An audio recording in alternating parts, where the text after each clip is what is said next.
Jika kita bisa memilih, kita pasti akan memilih dilahirkan dari keluarga yang kaya dan bahagia. Namun, itu adalah hal yang mustahil. Kita tidak bisa memilih, karena semua itu adalah takdir dari Tuhan. Jika kamu dilahirkan dari keluarga yang kaya, maka bersyukurlah. Namun, jika kamu dilahirkan dari keluarga yang kurang mampu, tetap bersyukurlah.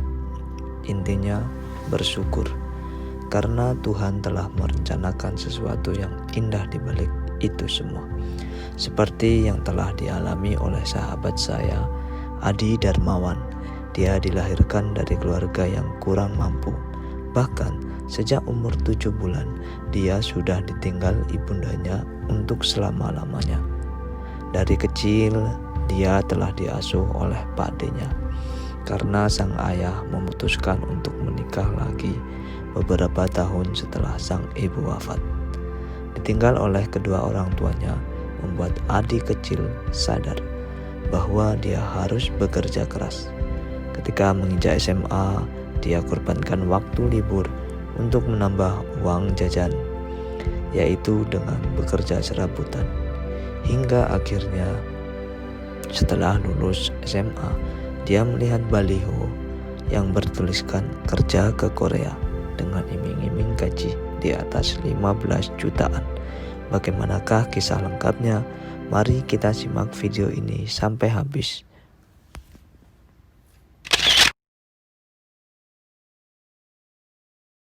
Assalamualaikum warahmatullahi wabarakatuh. Kembali lagi di acaranya Teng Cerit. Tengok karo cerita. Hari ini saya kedatangan tamu yang yaitu Mas Adi Darmawan. Gimana Mas kabarnya? Alhamdulillah sehat. Sehat, Masya Allah. Nah, di sini kita berdua nih akan ngobrol-ngobrol tentang proses ke Korea, tentang perjuangan Korea, sebelum ke Korea ngapain aja, terus cita-cita dan planning setelah di Korea itu apa saja yang ingin digapai, cita-citanya juga mungkin atau keinginan lain. Oke, simak terus videonya, ikutin terus sampai habis. Oke, Mas, kita mulai dari besok. Nggak jadi video. Bagus. Kok bagus sih? Dimulai kapan nih? Sekarang juga bisa. Sekarang, oke. Yang penting kan hitungannya itu harus jelas gitu. Gitu kan. Kita itu harus per menit per jam tahu. Waduh, tekor aku. Pertanyaan pebisnis banget ini semuanya harus. Kita harus bisnis itu harus jalan juga. Harus jalan juga. Sip. Promosiin dulu bisnisnya apa? Kalau promosi itu belum ada. Oh, belum ada. Masih dirahasiakan. Dan ntar kalau udah itu baru kita promosi. Ntar bisa endorse saya, Mas. Oke. Waduh, baru masuk aja udah bikin endorse segala ini aja. Bisa endorse saya. Ntar cari aja Adi Darmawan apa ya? Apa? TBK apa gitu lah. TBK. Tembakau. Ya pokoknya Adi Darmawan family apa gimana itu lah. Doakan aja. Amin. Oke. Dulu sebelum ke Korea tuh ngapain aja di rumah? Ya di rumah ngapain ya? Ya Nongkrong mungkin di WC. Aduh. Kalau sebelum ke Korea itu ini cerita tentang apa? Apa kerja, apa sekolah, apa? Ya kegiatannya ya terserah pengennya. Kalau semuanya juga nggak apa-apa malahan. Kalau sebelum ke Korea itu kerjaan saya apa ya? Serabutan sih, Mas. Yang penting apa yang menghasilkan uang saya kerjain. Soalnya kan di kampung, terus kerjaan juga susah. Sebenarnya kerjaan nggak susah, cuma kitanya aja yang gengsi gitu loh. Oh, ya jadi kan? kamu nggak gengsi lah. Nah, kalau rata-rata sih di kampung tuh orang bilang susah nyari kerjaan, tapi itu sebenarnya bohong sih. Sebenarnya bohong karena dia malas itu. Nah, bener Mas. Yang penting itu kita malas loh. Yang penting kita itu pede lah. Yang penting halal itu udah. Apapun gitu, apapun. Adi ini tolong bantu ini, tolong nyangkul ini. Itu aku kalau lakuin pekerjaan sampai tanya apa aja udah. Apa belum itu? Apa ya? Ngelok kayu. Wah, itu udah kerjaan saya, Mas. Kerjaannya ngelok kayu. Iya itu, Mas. Kayu segede gini tuh. Iya, Jati, kayu bayur, sengon. Yang sering aku kayu sengon. rumah saya kan berat banget loh itu. rumah saya kan itu di Tanggamus di Sedayu, kalau tahu Sedayu itu lintas barat. Lintas barat. Jadi yang pekerjaan yang paling berkesan itu aku ngelok itu di pesisir barat. Ceritanya itu kan waktu Lebaran Haji. Lebaran Haji itu nunggu panggilan terbang kan. Aku terbang 2016. Jadi itu aku 2016 itu pokoknya Lebaran Haji 2016. Itu aku kerjanya di pesisir barat. Ngelok kayu itu. Iya, ngelok kayu. Selama 5 hari kalau nggak salah. 5 hari. 5 hari apa 8 hari saya di sana. 8 hari ngelok kayu. Lebaran Haji. Jadi saya selama dari mulai itu nyampe sekarang itu udah 5 kali Lebaran Haji nggak di rumah. Jadi sejak ngelok kayu Lebaran Haji nyampe sekarang belum pernah Lebaran Haji di berkumpul rumah. dengan keluarga. Nah, belum pernah Lebaran Haji di rumah gitu. Oh. Nah, selama 5 kali berarti. Saya kan di sini udah 4 kali Lebaran Haji nggak di rumah. Sebelumnya Oh, berarti udah 4 tahun di sini. udah 4 tahun. Udah 4 tahun. 4 tahun bulan 12 ntar. Masya Allah. Ngelok kayu itu. Kalau kerjaannya Apa nggak malu kan? Biasanya kalau umur berapa tuh waktu ngelok kayu? ngelok kayu itu aku udah dari lulus SMA udah ngelok kayu. Lulus SMA berarti umur 18-19. SMA udah ngelok kayu sih saya. Jadi pernah belajar waktu SMA itu juga pernah sambil ngelok kayu juga Iya, pernah. ngelok kayu. Ya makanya ngelok kayu terus apa? Manggul pakai itu manual, nggak pakai motor juga pernah. Lumayan sih. Kerja keras. Terus banyak sih cerita kalau kerjaan semua Ya, kayaknya ya, semua ceritain kerjaan semua, kerjaan Bang. udah udah pernah ngerasain gimana beratnya apa pekerjaan di rumah gitu. Dari yang ngelok kayu terus kuli batu itu juga pernah. iya, kuli batu itu juga pernah sih. Kuli batu? Yang paling seru itu cerita ke Kerjaan seru.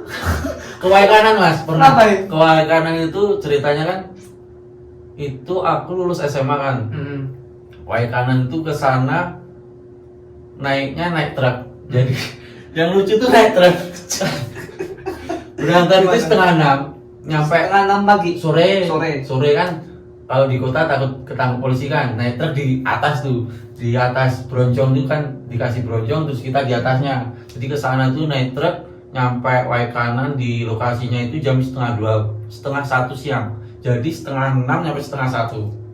Setengah 6 sore Nyampe jam setengah 1. sampai setengah 1 siang. Iya. Baru nyampe. Iya, perjalanan tapi itu mampir sih, ambil bronjongnya di Bandar Lampung. Bentar, bronjong tuh apa? Aku juga bingung apa tuh bronjong. Bronjong itu apa ya? Seperti Keranjang apa Nah, juga? keranjang Oh, keranjang buat ngangkut. seperti pondasi itu loh Mas, tapi dalamnya kan batu. Bronjong itu apa ya?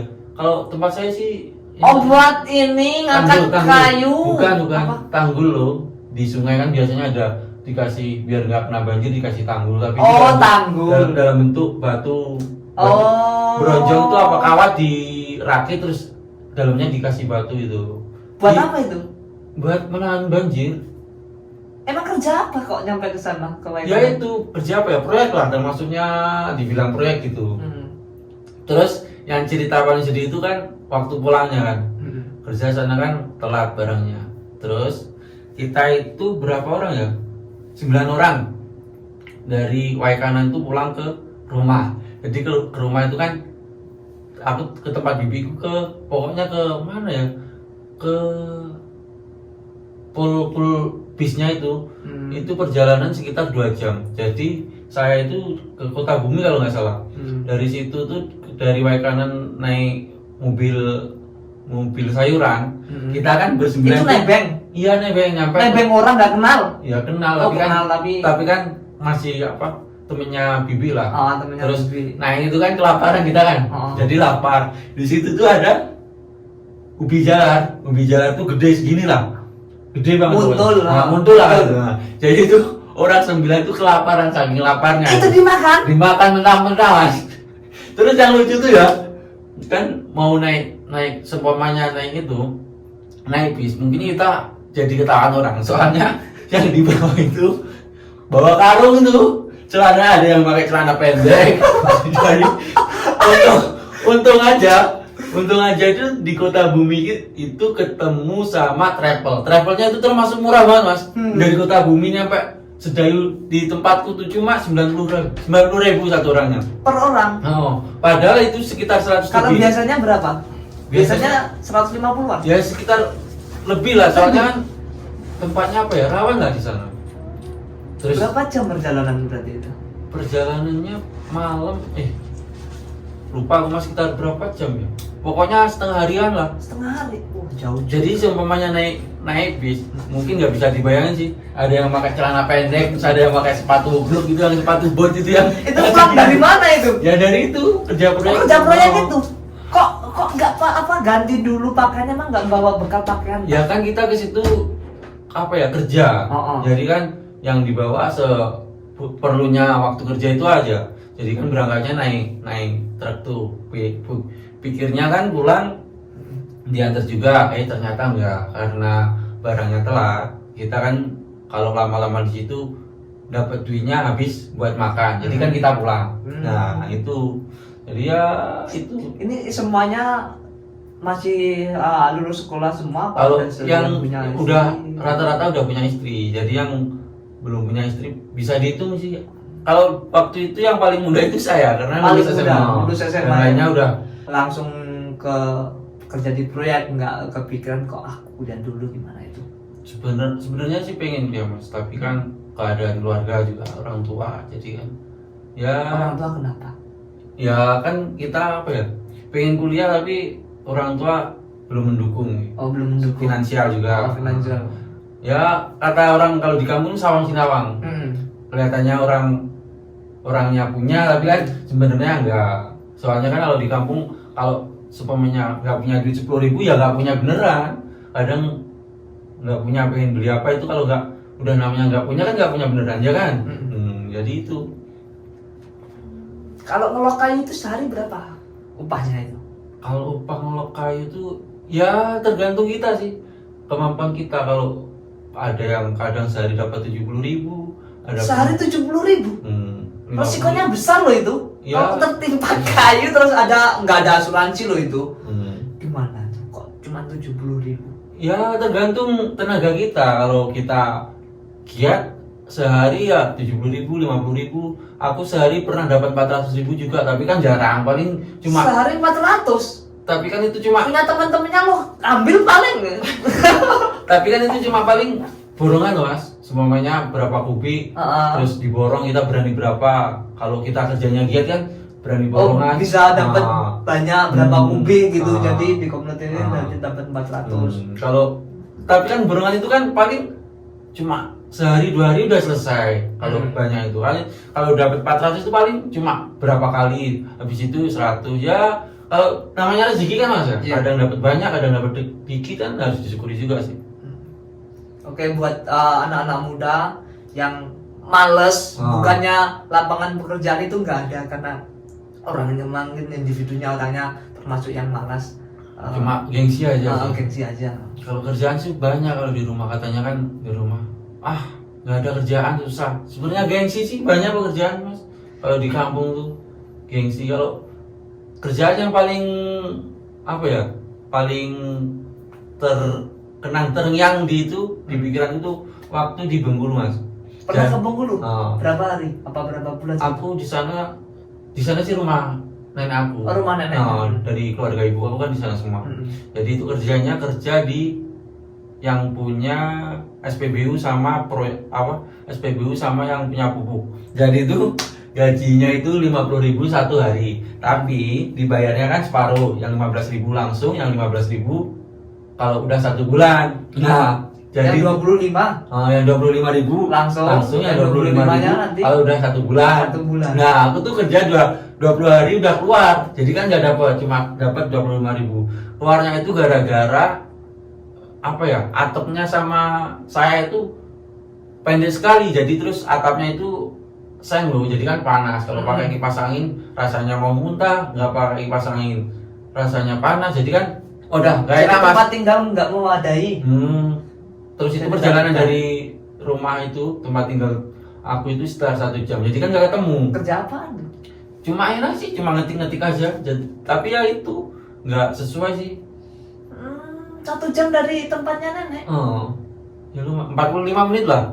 di muka-muka tuh di Beli bensin dulu waktu itu harga 5.000 ya? 5.000 ya 5.000-an. 5.000 PP 10.000. 10.000 Jadi sehari 5.000. sehari, terus makan sendiri. Makan sendiri. Nggak ketemu mas, terus 20 hari itu aku resign, nggak dapet apa-apa, ya dapet pengalaman lah.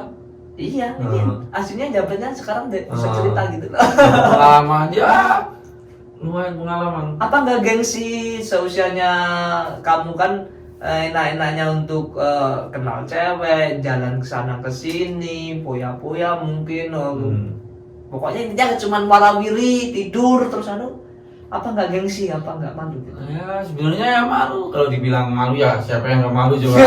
Iya kan?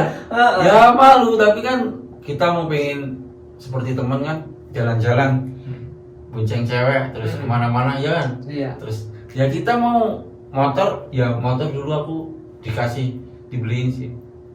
Motor apa dulu? Motor Vega dari Bengkulu tuh dikirim ke rumahku. Terus waktu SMA sih, terus itu waktu aku ke Bengkulu motornya dicuri orang. Ke Bengkulu dicuri orang? Iya, motornya kan di Lampung, terus diambil orang. Ya udah, bukan rezeki kita kan. Pikirannya tepat, bukan rezeki kita. Kalau sudah rezeki emang nggak mau kemana. Masya Allah. Terus kok bisa berpikiran kok langsung berpikiran kok aku pengen bekerja keluar, atau mungkin itu dapat terinspirasi dari mana, atau mungkin ada ajakan dari teman itu apa? Enggak. Bagaimanakah kisah selanjutnya tentang bagaimana caranya hingga sahabat saya ini bisa ke Korea? Tentunya banyak kisah yang menarik untuk kita ikuti. Jangan kemana-mana, masih di Tengok-tengok karo cerita.